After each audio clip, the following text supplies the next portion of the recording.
사랑하는 성도 여러분, 하나님의 말씀에 순종하면 모든 일이 잘 풀리게 될 줄로 믿습니다. 결과적으로는 그런데 모든 일이 잘 풀리지만 과정 가운데는 상당히 어려운 일을 겪을 때도 있습니다. 주님께서 맡기신 사명을 열심히 감당하려고 애쓰는데 오해를 받기도 하고 불이익을 당하는 경우도 있습니다. 특별히 복음을 증거할 때 그런 일들을 많이 겪게 되는데요. 에베소 출신의 드로비모는 이 사실을 너무 잘 알았던 사람이었습니다. 그는 바울의 동역자로 에베소가 고향이고 바울이 복음을 증거해서 예수님을 믿게 된 성도였습니다. 여러분, 드로비모의 고향인 에베소는 어떤 곳이었습니까? 사도행전 말씀을 통해서 우리가 본 것처럼 에베소는 우상의 도시예요. 세계 7대 불가사의 가운데 하나인 아데미 여신, 아주 크고 웅장한 여신으로 유명한 아데미 여신이 있는 우상의 도시가 바로 에베소입니다. 바울이 그곳으로 선교하러 가지 않았더라면, 그가 복음의 말씀을 전하지 않았더라면 그곳 출신의 드로비모는 예수님을 영접할 수 없었을 것입니다. 그리스도인이 되지 못했을 것입니다. 바울의 전도 사역을 통해서 드로비모가 예수님을 믿게 되었고 그리스도인이 되었습니다. 바울의 가르침과 훈련 속에서 이 드로비모가 에베소 교회의 리더가 됐는데요. 얼마나 그가 신용 있고 인정받는 사람이었는지 예루살렘 교회가 힘들다는 소식을 접해든 바울과 그의 선교팀이 이방 교회 헌금들을 모아서 예루살렘 교회에 갈 때에 에베소 교회 대표로 간 사람이 이 드로비모입니다. 드로비모. 그만큼 신용 있고 인정받는 사람이 에베소 교회 리더 드로비모였어요. 에베소의 유대인들은요, 이 드로비모와 바울이 동역자 관계라는 사실을 너무 잘 알았어요. 그래서 바울과 함께 드로비모가 예루살렘 시내에 있는 것을 본 어떤 사람들이 바울이 드로비모를 성전 안뜰까지 데리고 갔다고 오해하고 바울을 아주 어렵게 만들죠. 그만큼 드로비모는 바울과 가까운 사람이었습니다. 그의 인생이 어떠했는지 우리가 많은 정보를 가질 수는 없지만 디모데후서 4장 21절에 드로비모에 관해 짧은 구절이 나옵니다. 함께 읽어볼까요? 에라스도는 고린도에 머물러 있고 드로비모는 병들어서 밀레도에 두었노니. 아멘. 이 말씀을 보면 드로비모는 병들어서 더 이상 선교에 동참할 수 없을 때까지 바울과 같이 동역하면서 충성스럽게 복음을 전했던 선교사라는 사실을 알게 됩니다. 드로비모가 바울과 가까웠기 때문에 바울이 겪는 어려움을 너무 잘 알았습니다. 복음 때문에 바울이 환난과 역경을, 고난을 겪는 것을 가까이에서 보았기 때문이죠. 드로비모의 고향 에베소에서 우상 장사들 때문에 일어났던 소동을 너무 잘 알았고, 또 예루살렘에서 바울이 자기와 같이 있는 것을 본 어떤 사람들에 의하여 오해를 받아서 고난받은 것도 드로비모가 알았습니다. 그래서 드로비모가 믿음의 길에서 떠났습니까? 아니요. 아마 바울이 감옥에 갇혔을 때에 드로비모가 찾아와서 이렇게 얘기했을지도 모릅니다. 형제요, 내가 당신과 가까이 하지만 않았더라면 당신이 이렇게 고난을 당하지 않아도 됐을 텐데. 그때 바울이 뭐라고 얘기했습니까? 아니요 형제요, 나는 당신에게 복음을 증거하기 위하여 하나님이 나를 부르셨소. 아무 염려하지 말고 이 모든 상황 가운데 하나님의 섭리가 있을 테니 걱정하지 말고 믿음의 길을 걸으시오. 이렇게 얘기했을 것입니다. 사랑하는 성도 여러분, 바울이 예수님의 복음을 드로비모에게 전했기 때문에 그는 믿음의 길에서 떠나지 않았습니다. 바울이 전해준 복음이 드로비모의 생각을 바꾸고 그의 영혼을 새롭게 하고 하나님의 백성 되게 만들었습니다.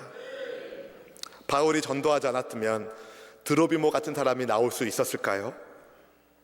이처럼 하나님께서는요, 바울의 전도를 통하여, 선교를 통하여 주를 알지 못하던 수많은 이방 사람들에게 예수님을 믿게 하는 은혜를 베풀어 주셨습니다. 그리고 바울에게 하나님이 비전을 주시는데 로마에 가서도 복음을 증거하는 비전을 주셨어요.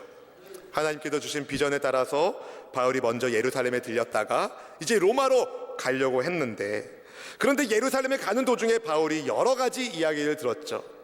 성령께서 그를 향하여 하신 말씀, 예루살렘에 가면 어려운 일을 겪게 될 것이다. 그래서 바울을 아끼는 사람들이 가지 말라고 말렸어요. 하지만 바울은 내가 달려갈 길을 달려가고 끝까지 달리고 예수님께로부터 받은 사명을 끝까지 완수하기 위하여 목숨을 다하겠다는 결단과 함께 예루살렘에 갑니다. 가이사랴에서 빌립 집사님 집에서 머물고 있을 때 아가보 선지자가 와서 예언을 합니다. 바울이 묶여서 이방인의 손에 넘겨질 것이라고. 그래서 동료들이 다시 한번 눈물로 호소하며 바울을 말렸어요. 가지 마세요. 가지 마세요. 울면서 말렸어요. 그렇지만 바울은 예수님의 이름을 위해서라면 결박이 아니라 죽을 것도 각오했다고 분명한 태도를 보였습니다. 긴장된 마음으로 예루살렘에 올라간 바울과 그의 일행을 그런데 예루살렘 교회 리더들이 환영해 주죠. 하나님께 영광 돌리며 행복한 해우를 합니다. 다만 율법에 열심히 있는 어떤 사람들 때문에 바울이 오해를 받고 있었고 바울이 해를 받을 것이 염려가 되어서 야고보 사도와 예루살렘 교회 장로님들이 바울에게 율법을 준수한 모습을 보여달라고 권면합니다. 마침 결례 예식을 율법에 따라서 서원한 몇 사람의 결례 의식을 같이 행하고 삭발 비용을 대신 지불해 줄 것을 요청하죠. 이때 바울은요, 이방 교회의 탑 리더였어요. 이방 교회의 탑 리더. 예를 들면 이방 지역 여러 교회 회장급 되는 지도자였어요. 나름 인지도가 있는 교회 지도자로서 이방인들을 위한 사역을 열심히 감당해서 명성도 있었는데 그의 선교와 헌신을 통해서 많은 사람들이 예수님 믿게 되었고 교회가 세워졌기 때문에 그만큼 영향력이 있는 사람이었는데, 그리고 굳이 바울이 율법을 준수할 이유도 없었지만 예루살렘 교회 리더들의 권면을 바울이 수용합니다. 그가 증거하는 복음을 위해서, 예루살렘 교회와 이방 교회의 연합을 위해서 유대인에게는 유대인과 같은 모습으로 복음을 전하겠다는 그의 신조에 따라서 바울이 정결 예식을 행합니다. 아주 많은 액수의 재정도 비용도 지불했어요. 그럼 좀 상황이 나아져야 될 것 같은데 성령님이 하신 말씀이 있잖아요. 상황이 어렵게 되었습니다. 7일이 걸리는 정결 기간의 마지막 날 마무리 의식을 행하려고 바울이 성전에 갔는데 아시아에서 온 유대인, 에베소에서 온 사람들이에요. 아시아에서 온 유대인들이 바울을 발견하고 붙잡았습니다. 그리고 소리를 질렀어요. 이스라엘 사람들아 와서 도우라. 이렇게 외칩니다. 본문 28절 말씀을 함께 읽어볼까요? 읽어보겠습니다. 외치되 이스라엘 사람들아 도우라. 이 사람은 각처에서 우리 백성과 율법과 이곳을 비방하여 모든 사람을 가르치는 그 자인데 또 헬라인을 데리고 성전에 들어가서 이 거룩한 곳을 더럽혔다 하니. 아멘. 사람들이 바울을 향해서 외치는 제목, 우리 유대인과 율법과 성전을 비방했다. 그리고 헬라인을 데리고 성전에 들어갔다. 거룩한 성전을 더럽혔다는 제목을 쓰였습니다. 마치 바울이 어마어마한 죄인 것처럼 이스라엘 사람들아 도우면서 소리를 질러댔어요. 지금 바울이 왜 예루살렘 성전에 들어갔습니까? 율법에 따라 정결의식을 마무리하려고 간 거예요. 바울이 율법을 무시한 게 아니었습니다. 이스라엘의 전통을 무시한 게 아니었습니다. 바울은 성전에 들어간 목적, 율법에 따라 정결 기간에 마무리하려고, 정결의식을 마무리하려고. 그런데 분노한 유대인들에게는 이게 보이지 않았어요. 왜 이렇게 그들이 분노했는지 보니까 드로비모와 바울이 가까웠기 때문이었습니다. 본문 29절 말씀은 이렇게 이야기해요. 같이 한번 읽어볼까요? 이는 그들이 전에 에베소 사람 드로비모가 바울과 함께 시내에 있음을 보고 바울이 그를 성전에 데리고 들어간 줄로 생각함이러라. 아멘. 바울과 드로비모가 예루살렘 시내에 같이 있는 것을 본 에베소의 유대인들이 분명 바울이 드로비모, 바울과 가까우니까 분명히 바울이 드로비모를 데리고 성전 안뜰까지 들어왔을 것이다, 이렇게 추측하고 흥분하고 화를 낸 겁니다. 예루살렘 성전에는요, 이방인에게 허용되었던 바깥들이 있고, 그 바깥들과 여인들의 뜰에 장벽이 하나 있었어요. 약 1.3m가 넘는 장벽인데요, 거기에 헬라어와 라틴어로 곳곳에 경고문이 쓰여 있습니다. 이곳을 넘어오는 외국인은 자기 목숨을 책임지시오, 이렇게 써 있었어요. 이방인에게는 성전 바깥 마당만 허용되었는데 바울이 이것을 어겼다, 사람들이 단정 지은 겁니다. 사실 바울은 드로비모를 데리고 성전 안뜰에 들어간 적이 없었어요. 바울을 붙잡은 유대인들은 그런데 추측만으로 바울에게 죄목을 뒤집어 쓰여서 자세한 조사도 하지 않고 그를 압박합니다. 때립니다. 죽이려고 했습니다. 바울에 대해서 유대인들이 가지고 있는 편견, 잘못된 소문들, 바울을 어렵게 만든 것이죠. 바울은 무고했습니다. 그런데 성경의 말씀대로, 성령께서 말씀하신 대로 환난이 그를 찾아왔죠. 이스라엘 민족과 율법과 성전을 비방했다, 이방인을 성전으로 데리고 들어와 거룩한 곳을 더럽혔다라는 이 에베소에서 온 유대인들의 말을 들은 예루살렘 시내 유대인들이 소동을 벌이기 시작합니다. 뭐라고? 도성에 있는 백성들이 다 달려와서 바울을 붙잡고 성전 바깥으로 끌고 내쳤습니다. 본문 30절 말씀을 같이 읽어볼까요? 30절 말씀. 온 성이 소동하여 백성이 달려와 모여 바울을 잡아 성전 밖으로 끌고 나가니 문들이 곧 닫히더라. 여러분, 왜 흥분한 백성들이 바울을 붙들고 성전 바깥으로 끌고 나갔을까요? 그리고 왜 성전문은 닫혔을까요? 자기들 나름대로는 거룩한 성전이 피로 더럽혀지면 안 된다는 생각 때문에 바울을 끌고 나온 거예요. 그리고 성전문을 닫은 거예요. 바울을 끌고 나온 사람들이 때리기 시작합니다. 바울을 때리기 시작합니다. 죽기 일보 직전까지 갔어요.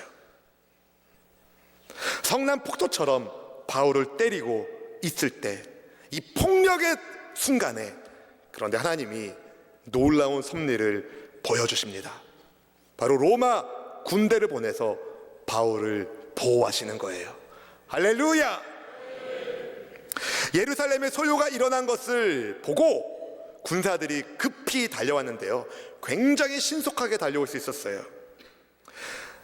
이스라엘 명절 때, 6월절이나 77절이나 오순절이나 초막절이나 명절 때 사방에 흩어져 있었던 유대인들이 예루살렘에 모여서 절기를 지키는데, 그때 로마 군인들은 긴장하면서 진돗개 1호 같은 신호를 좀 보냈습니다.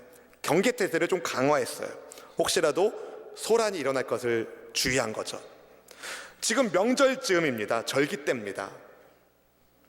군인들이 아주 잘 감시하고 있는 그때에 갑자기 예루살렘 성전에서 무슨 소란이 벌어지는 게 보이는 거예요. 당시에 로마 군인이 주둔하고 있었던 안토니아 요새와 예루살렘 성전은 아주 가까이 붙어 있습니다. 그래서 충분히 보입니다. 그래서 천부장이 신속하게 부하들을 이끌고 출동할 수 있었던 것이죠. 군인들을 본 사람들이 그제야 때리는 것을 멈췄습니다. 여러분, 폭력적인 사람들의 특징 중에 하나는 뭐냐면 더 센 힘 앞에서는 아무 소리 안 한다는 거예요. 본문의 32절 말씀을 같이 읽어볼까요? 32절 말씀. 그가 급히 군인들과 백부장들을 거느리고 달려 내려가니 그들이 천부장과 군인들을 보고 바울치기를 그치는지라. 아멘.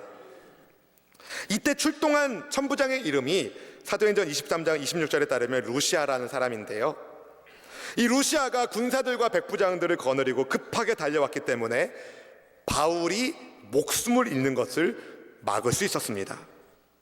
천부장의 신속한 대처, 당연히 그가 매뉴얼대로 했겠죠. 어떤 사건이 일어나면 이렇게 해야 된다는 매뉴얼대로 했는데, 사실은 매뉴얼대로 했기 때문에 바울이 생명을 지킬 수 있었던 것이라고 보기보다는 오히려 그 매뉴얼 위에 하나님께서 섭리 가운데 함께 하고 계셨음을 우리는 봐야 됩니다. 그동안 바울이 얼마나 죽을 고비를 많이 넘겼습니까?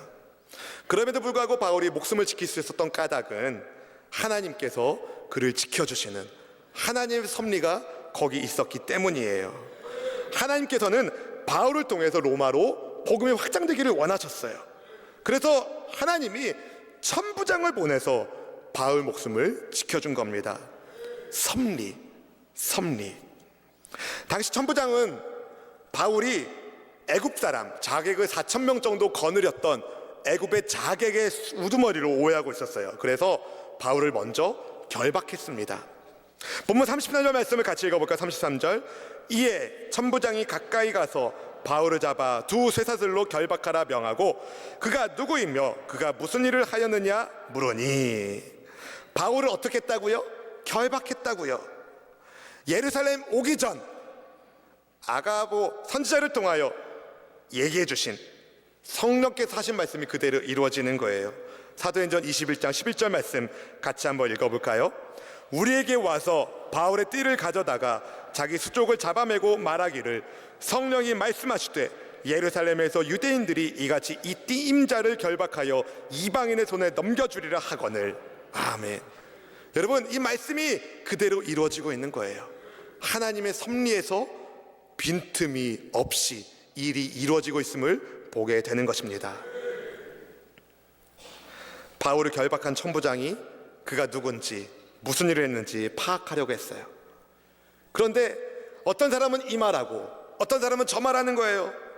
어떤 사건에 대해서 고소고발하는 내용이 일치가 돼야 그 증언이 진실인데 서로 각자 자기 얘기를 하니까 진상 파악이 안 되는 거예요. 그래서 이 천부장이 바울을 영내로 데리고 가게 합니다.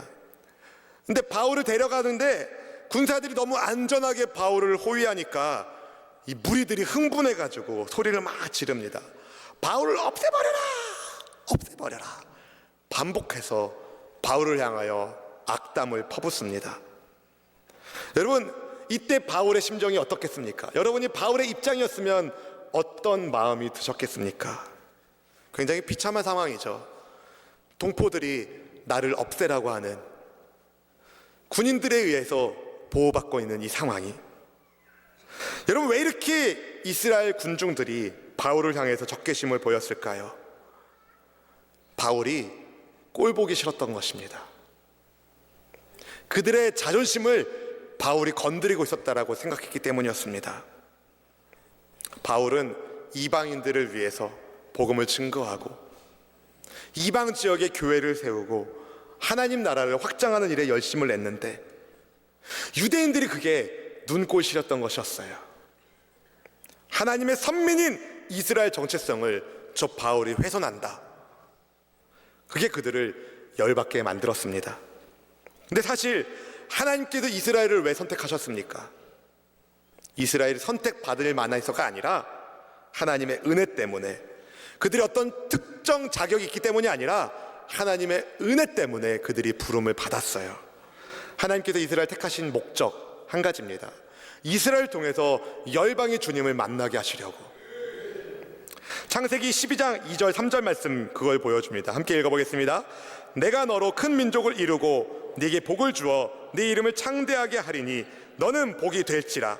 너를 축복하는 자에게는 내가 복을 내리고 너를 저주하는 자에게는 내가 저주하리니 땅의 모든 족속이 너로 말미암아 복을 얻을 것이라 하신지라. 아멘. 여러분, 하나님께서 아브라함을 택하신 것, 아브라함을 통하여 이스라엘을 택하신 것, 그들을 통하여 땅의 모든 족속이, 한국 사람도 일본 사람도 중국 사람도 러시아 사람도 미국 사람도 땅의 모든 족속이 이스라엘을 통하여 복을 받게 하시려고 하나님이 그렇게 택하신 것이었어요. 복의 통로로 복의 사명을 감당하게 하시기 위하여 하나님이 이스라엘을 부르셨는데, 그런데 이스라엘이 목이 뻣뻣해진 거예요.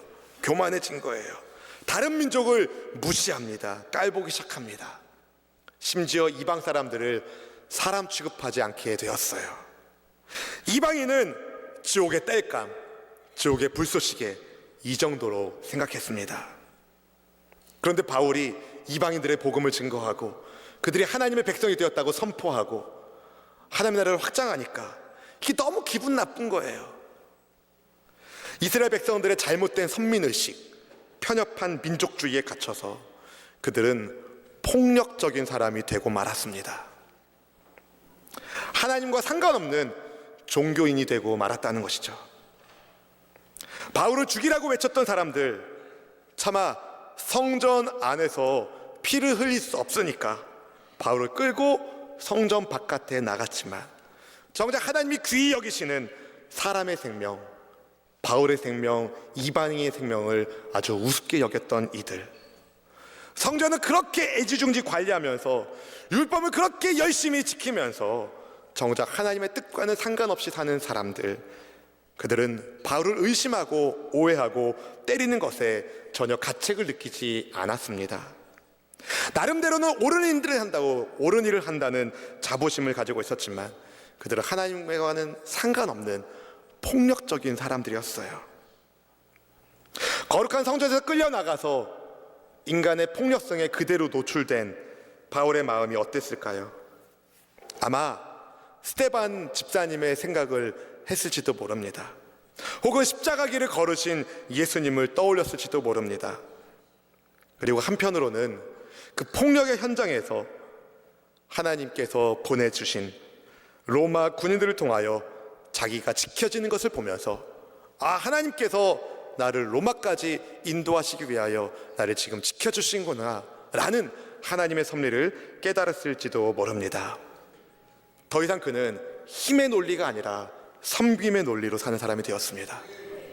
압제하는 것이 아니라 사랑으로 섬기는 사람이 되었다는 거예요. 왜요? 그가 믿고 따르는 예수님이 그런 분으로 오신 분이시거든요. 십자가와 부활의 복음으로 오신 분. 예수님은 힘이 아닌, 폭력이 아닌 사랑의 논리로 이 땅에 오신 하나님이셨습니다.